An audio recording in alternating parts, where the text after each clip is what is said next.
Eu quero te dizer uma coisa. Quem tem fé, espera acontecer. Mas quem une fé e estratégia, se prepara para quando Deus abrir a porta. E a pergunta que eu faço para você hoje é essa. Será que usar estratégia diminui a nossa dependência de Deus? Ou será que a estratégia também pode ser uma ferramenta espiritual? Porque quando eu olho para a Bíblia, eu vejo homens de Deus que oravam, mas se organizavam. Homens que dependiam do céu, mas se preparavam aqui na terra. Neemias orou antes de reconstruir os muros, mas também planejou. Davi confiou em Deus, mas entrou na batalha sabendo exatamente o que precisava fazer. Talvez o problema não seja ter estratégia, o problema é confiar mais na estratégia do que em Deus. Fé não é ausência de preparo. Fé também é se posicionar para aquilo que você acredita que Deus pode fazer. No vídeo de hoje, eu quero falar com você sobre estratégia.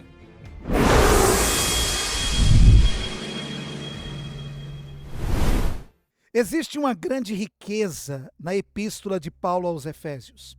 Nós tiramos lições extraordinárias. Mas quando nós falamos de estratégia, a epístola de Paulo aos Efésios nos ensina muitas coisas. Não apenas a epístola, mas o fato da igreja de Éfeso existir. Porque a igreja de Éfeso, ela não foi um fato aleatório. Na verdade, o Espírito Santo de Deus, ao levar Paulo para Éfeso, havia uma proposta, havia um propósito. Nós percebemos isso quando nós estudamos com um pouquinho mais de carinho a história e a própria conjuntura sociológica, a própria conjuntura da cidade de Éfeso. Éfeso era uma cidade que tudo o que acontecia nela influenciava toda a Ásia Menor e talvez até o Império Romano, por ser talvez a segunda maior cidade do Império Romano. Uma coisa que eu preciso dizer para você, quando Paulo vai para Éfeso, ele estava saindo de Corinto, indo na direção de Éfeso.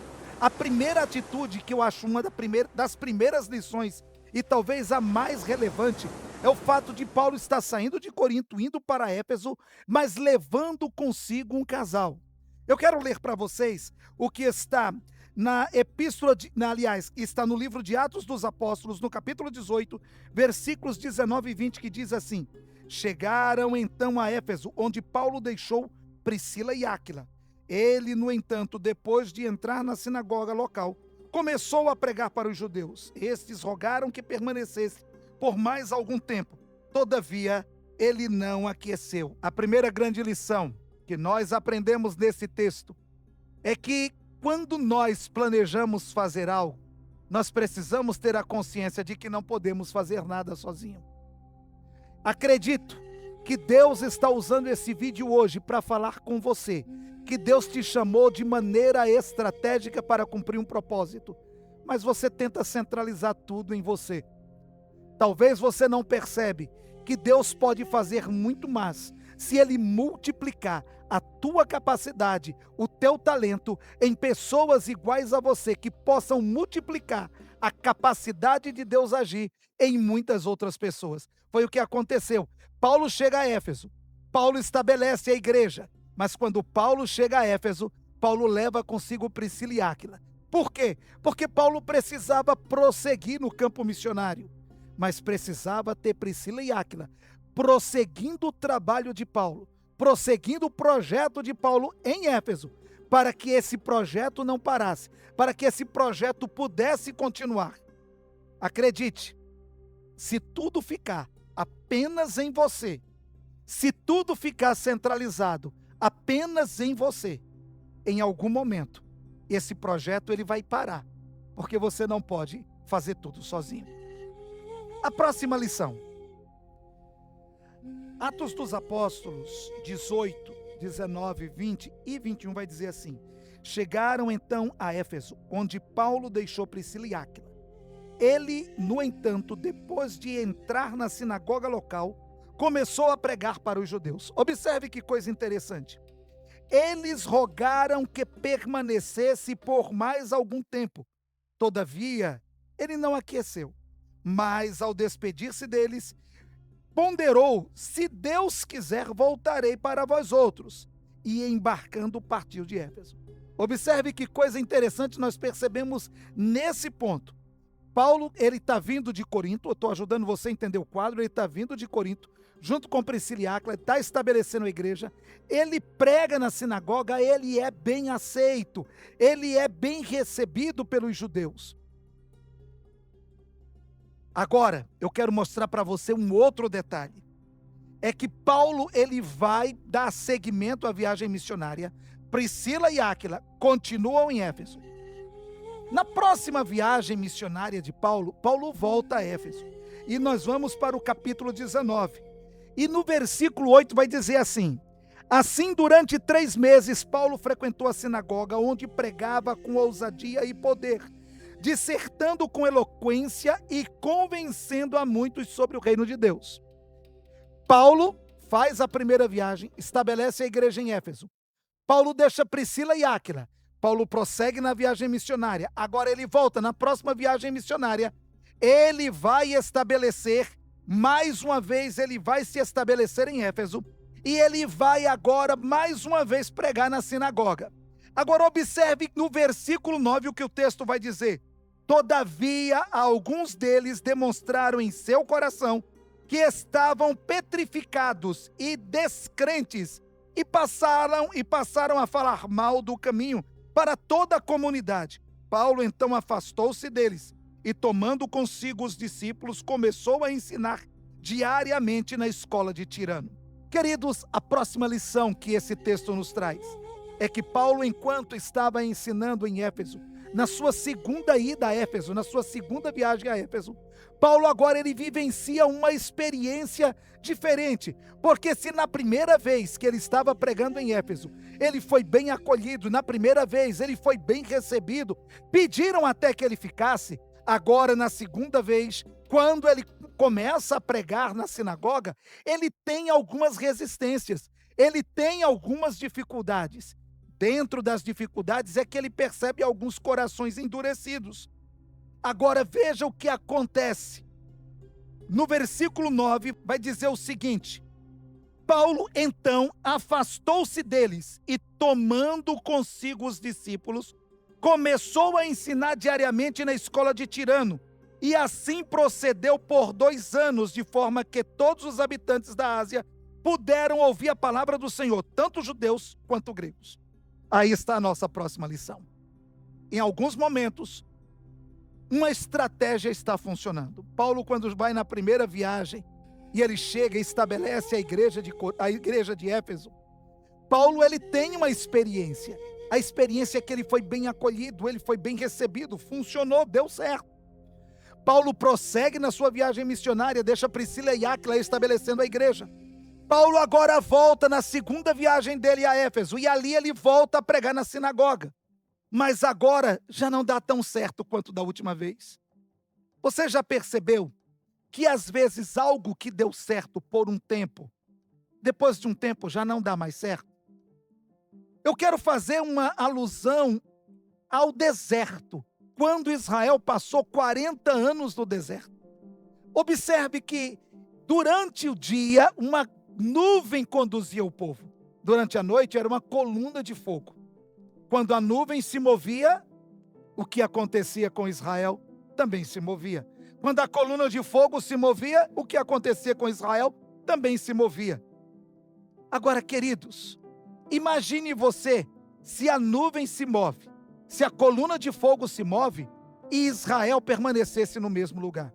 O que eu quero dizer para você que provavelmente exerce uma função de liderança, que Deus confiou a você uma função de liderança, você já parou para perceber que o Espírito de Deus talvez já tenha movido a nuvem? E é hora de mudar a estratégia, é hora de mudar a maneira de se trabalhar, porque às vezes nós insistimos tanto em uma coisa que um dia deu certo, e nós não paramos para perceber que às vezes as coisas mudaram, os tempos mudaram, o Espírito é o mesmo, mas a estratégia, talvez ela é diferente.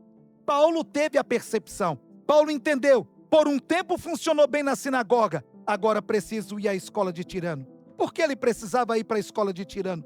porque na escola de Tirano estava a nova fase, estava a nova estratégia. E o texto vai dizer que toda a Ásia ouviu do evangelho. A Bíblia vai dizer de uma maneira tremenda, diz assim: Paulo então afastou-se deles, tomando consigo os discípulos, e começou a ensinar diariamente na escola de Tirano. E assim procedeu por 2 anos, de forma que todos os habitantes da Ásia puderam ouvir a palavra do Senhor, tanto judeus quanto gregos. É a mesma palavra, é a mesma unção, é o mesmo Espírito, porém uma estratégia diferente. Você precisa entender, às vezes o Espírito move para um novo momento, para uma nova estratégia. Você sabia que a sua participação é mais importante do que você imagina? Essa mensagem está falando ao seu coração? Está fortalecendo a sua fé? Despertou algo dentro de você? Então deixe aqui o seu like, compartilhe com outras pessoas e escreva aqui no comentário aquilo que Deus ministrou ao seu coração através dessa palavra. Cada comentário, cada compartilhamento e interação faz com que essa mensagem alcance mais vidas através do YouTube e leve esperança, fé e transformação para quem precisa ouvir. A Bíblia vai dizer em Lucas capítulo 16, versículo 8 o seguinte: Então o Senhor elogiou aquele administrador da injustiça, pois agiu com sabedoria, porquanto os filhos desse mundo são mais sagazes entre si na conquista dos seus interesses do que os filhos da luz em meio à sua própria geração. Sabe o que o Senhor Jesus está dizendo? É que os filhos da escuridão são mais prudentes do que aqueles que estão debaixo da direção do Espírito Santo. E às vezes isso por causa do orgulho. E eu vou mostrar isso para você. Mas antes... Oi, tudo bem? Deixa eu te contar uma coisa muito interessante. Você sabia que o conteúdo desses vídeos fazem parte dos livros escritos pelo pastor Eduardo Melo? O primeiro é um pouco mais profundo, é uma exposição de Efésios capítulo 1. E o segundo é Mais Deus, que é baseado no capítulo 2 de Efésios. Tudo que está sendo tratado nesses vídeos também podem ser encontrados nesses livros, só que de maneira mais aprofundada. Se você deseja continuar mergulhando na revelação das Escrituras, é só você botar a câmera do seu celular aqui para esse QR Code que está aparecendo na tela. E através da editora Eagle você consegue adquirir esses livros e ter uma jornada espiritual de crescimento aí na sua casa. Então escaneia, você não pode perder. Queridos, olha o que a Bíblia vai dizer em Lucas capítulo 16, versículo 8. Então o Senhor elogiou aquele administrador da injustiça, porque agiu com sabedoria, porquanto os filhos deste mundo são mais sagazes. Em algumas traduções, a expressão aqui é mais astuto entre si na conquista dos seus interesses do que os filhos da luz em meio à sua própria geração. Quem são os filhos da luz? Senão aqueles que são guiados pelo Espírito Santo. Quem são os filhos da luz? Senão aqueles que têm como interesse o reino de Deus. O texto aqui vai dizer que os filhos deste mundo, eles estão em busca e na conquista dos seus interesses pessoais. Mas eles são astutos, eles são sagazes, eles buscam entender, eles buscam perceber quando a nuvem se moveu. E olha, nós temos a nuvem do Espírito. Eles apenas fazem uma leitura do momento em que estão vivendo. E você tem o Espírito Santo? E será que você não consegue perceber que a nuvem moveu, que a coluna de fogo se moveu? Um exemplo interessante é o da Coca-Cola. A Coca-Cola nos anos 70, ela usava o seguinte slogan: isto é que é Coca-Cola. Nos anos 80, Coca-Cola é isso aí. Nos anos 90, sempre Coca-Cola. Nos anos 2000, gostoso é viver Coca-Cola. Hoje, a magia de verdade, Coca-Cola. Até a Coca-Cola muda. E você cheio do Espírito Santo, o Espírito Santo se renovando a cada manhã, e você ainda não percebeu quanta coisa extraordinária o Senhor está trazendo, quanta coisa nova o Senhor está trazendo. Mudar, perceber o mover do Espírito, não é perder unção, não é perder graça, não é perder a direção do Espírito. O Espírito move e debaixo do mover você continua entendendo onde Deus ele quer te levar. Guarde isso, porque eu acredito que o teu ministério, A tua vida, a tua história, ela pode mudar se você entender onde a nuvem e onde a coluna de fogo do Espírito Santo quer te levar. Deus te abençoe. Fica com o spoiler do nosso próximo vídeo. Que essas bênçãos não estão em nós, estão em Cristo. E estar em Cristo não é uma metáfora. Mas por que então muitos dizem crer e vivem tão aquém dessa verdade? Entenda, fora dele não há vida, não há graça, não há herança. Tudo o que Deus tem para te dar, Ele já deu. E está em Cristo. Por isso, o chamado, ele é claro.